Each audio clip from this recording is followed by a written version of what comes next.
I hope everyone is fine. In today's video we will be discussing about the concept of big O notation.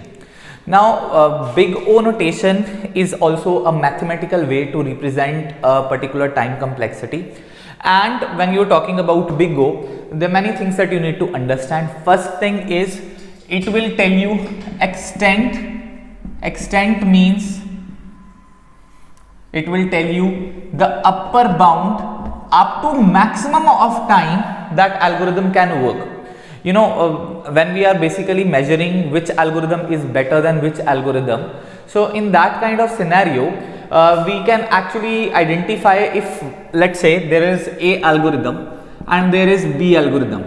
It is taking n square time and it is, let's say, taking n square time. So we know that A is less than B. So we can always say that A can be an order of B. So how this order is represented in the form of graph, that we'll be discussing in this particular video. So we have a measurement of, when we are comparing two algorithms, we need to compare their time complexities as well. So we will be discussing about that. So we can say that if there is algorithm A, there is algorithm B, A is said to be order of B if A's time complexity is represented as Fn and B's time complexity is represented as Gn. So we can clearly say A is order of B if Fn is less than equal to Cgn. Now Fn is a time complexity of A, Gn is the time complexity of B. I can clearly say A is an order of B, means A value will be less than equal to Cgn. So what is C? C is actually a constant whose value is greater than 0. It is a constant that we have taken, and Gn will have a time complexity and A will also have a particular time complexity, and C cannot be taken as a variable. It will always be a constant. Like we have various cases, like Fn is given as n and Gn is given as n plus 10. We can take this kind of case. So in this kind of case, we can always say n is less than equal to C n plus 10. So what kind of value of C that we can put so that this condition holds true? Obviously n is always going to be less than equal to 10, so we can put C value as 1. We can say C, if C is equal to 1, and what kind of value of n that we can take?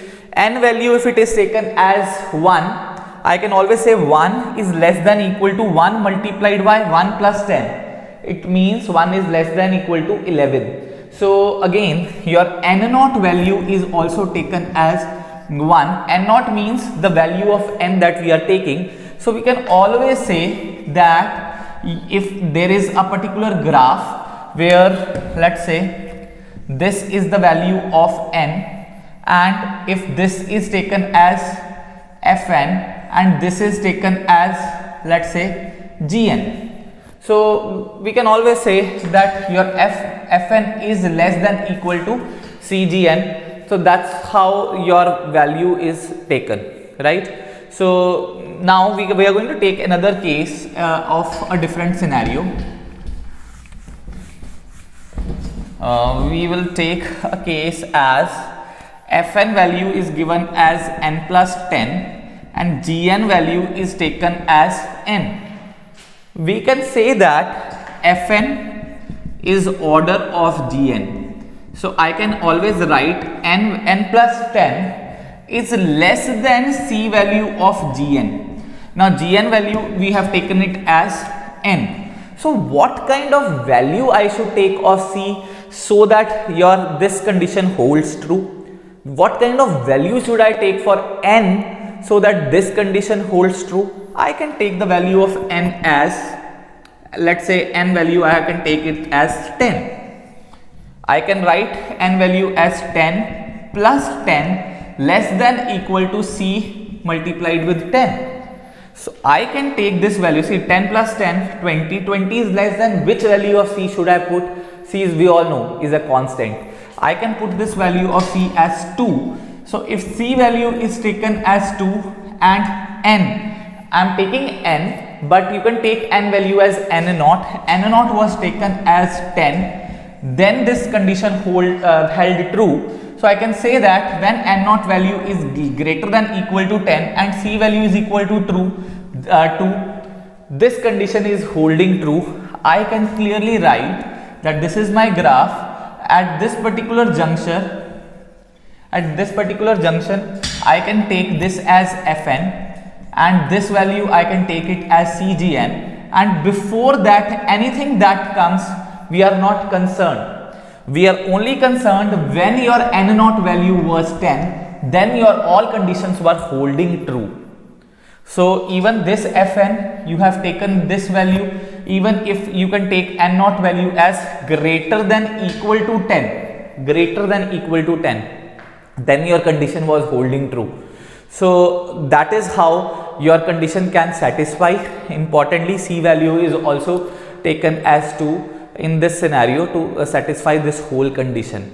So again, Fn can be a order of Gn. Now let's take another scenario where your Fn value is n square and Gn value is n.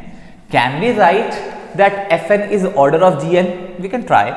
Fn value is order of Gn. We can try for this. N square less than equal to c power n. Now, as I already told in my previous previous duration of this video, I have clearly told that c cannot be a variable. It is always a constant. What value of c should I put?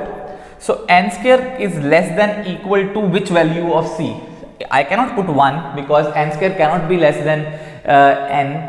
I cannot put c value as 2. All I have to do, if I have to satisfy this condition, I may have to make sure that c value is n, which cannot be done. Why? Because c is a constant. So I can never say that your Fn is order of Gn in this scenario.